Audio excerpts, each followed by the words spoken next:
Ikoria, a world filled with some of the largest beasts found in the multiverse of Magic the Gathering, has revealed a cycle of apex predators which hunt, shape, and define the soul of Ikoria. These monsters are at the top of the food chain for their respective territories, each varied and unique, that have developed into some of the strangest environments in MTG. These apex monsters have cultivated myths and legends as the native human population looked upon their might with awe. What are these species? What areas do they rule? And how do the people of Ikoria view them? Well, today we'll step into the great world of Ikoria with our part 1 of our ecological breakdown of the Lair of Behemoths.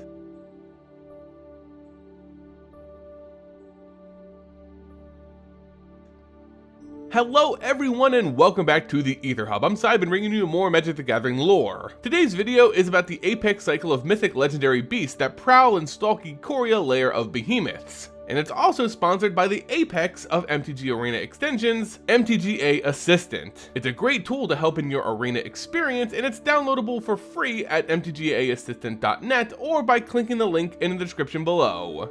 When discussing the Plane of Ikoria and the cards from Ikoria Lair of Behemoths, we must keep in mind that humans here are not the top predators. They have cities called Sanctuaries and ways to keep themselves safe to a degree, but monsters are the true driving ecological force here. Think of a world like Attack on Titan. Yes, humans live in this universe and they have cities to protect themselves, but in a sense, the world belongs to the Titans and the humans just live there. That's Ikoria in a nutshell. As a result, Ikoria is way more of a natural landscape than we've seen on other planes, where the real story is told through the wilds, through animals, beasts, birds, and fish, uncorrupted by the influences of human civilization. In these environments, nature is challenged only by its own desire to adapt and survive, and the result of that evolutionary march is quite impressive. The Plane of Ikoria is broken up into 5 unique biomes, but here they're called triomes. Biomes in our world describes the geological and temperate makeup of an environment. Triomes in MTG do much of the same, only they also span the course of a combination of 3 types of mana each. Thus why they're called triomes, a fun play off the term meant to describe an environment. These triomes don't only have unique environments, they're also home to a dominant form of creature and led by an apex monster within that group. Ikoria Lair of Behemoths returns us to wedges, tricolor pairings we saw in the Tarkir block. This means we can see the essence of the old human and dragon clans play out through these apex monsters and triomes. Let's begin this series by looking at just one triome, examining its environment and the monsters who inhabit it. First off on our wild journey of Ikoria is the region of Indatha, a stretch of low hills, swamps, and grasslands. Despite being dominated by small flooded lowlands, Indatha is quite the beautiful place, especially at night. Most of the flora and fauna in this region ingest and produce a type of bioluminescent material which produces an eerie yet enticing glow which lights up even the darkest cloudy nights. Indatha itself is relatively low on substantial sources of food, so it's believed that this glowing strategy naturally attracts the outside resources needed to feed the various animal species which call it home. Outside of the wetlands, Indatha's most recognizable feature would be the strange Halika Trees, which grow in a twisting pattern around one another. They can sometimes wrap up bioluminescent objects or even magical crystals within their trunks, which gives a very alien yet beautiful feel to Indatha. It really shows how much of the mana combination seeps into every fiber of this environment, as the crystals here exude white, black, and green mana, making Indatha the Absent Wedge of Ikoria. Being dotted with swamps and the scattered Halika Trees, Indatha doesn't provide much cover for the wildlife here to use in hunts. This has bred some of the most stealthy and ferocious hunters seen throughout Ikoria. These are monsters who can hide in plain sight, invisible to the naked eye in the dark light speckled canopy of the moors. That is, until it's too late, and you see a burst of bioluminescent light just before it goes dark once again.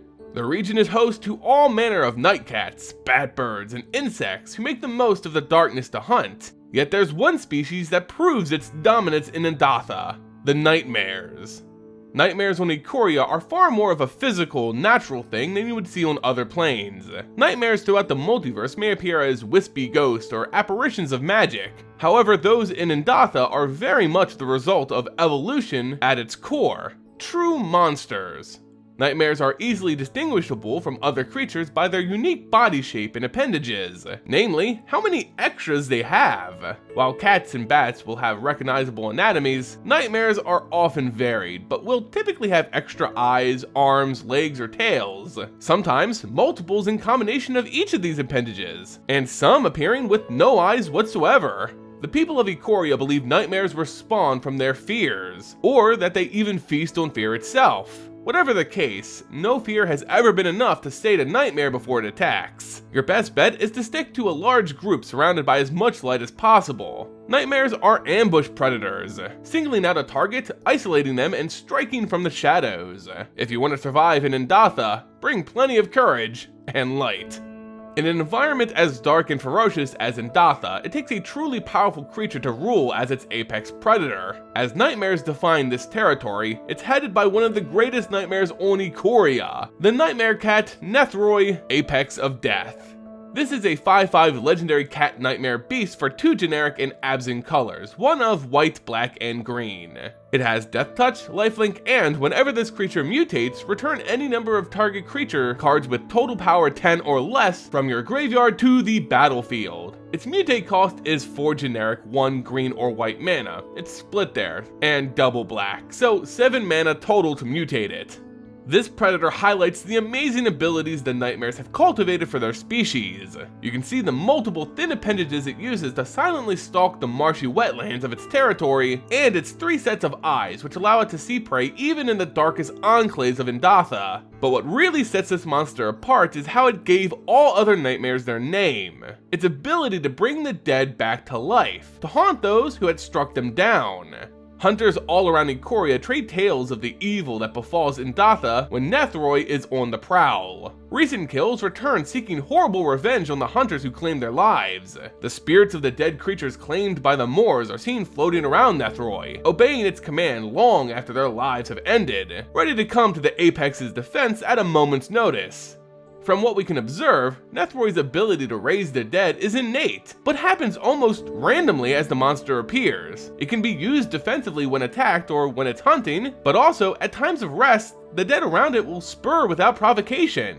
As a result, approaching this monster's lair without sufficient forces is unadvisable. Even with a sizable group of skilled hunters, be prepared to take on several large quarries outside of Nethroi itself, and even some of your own comrades should they fall in the hunt. Nethroi, Apex of Death, isn't picky about who it returns.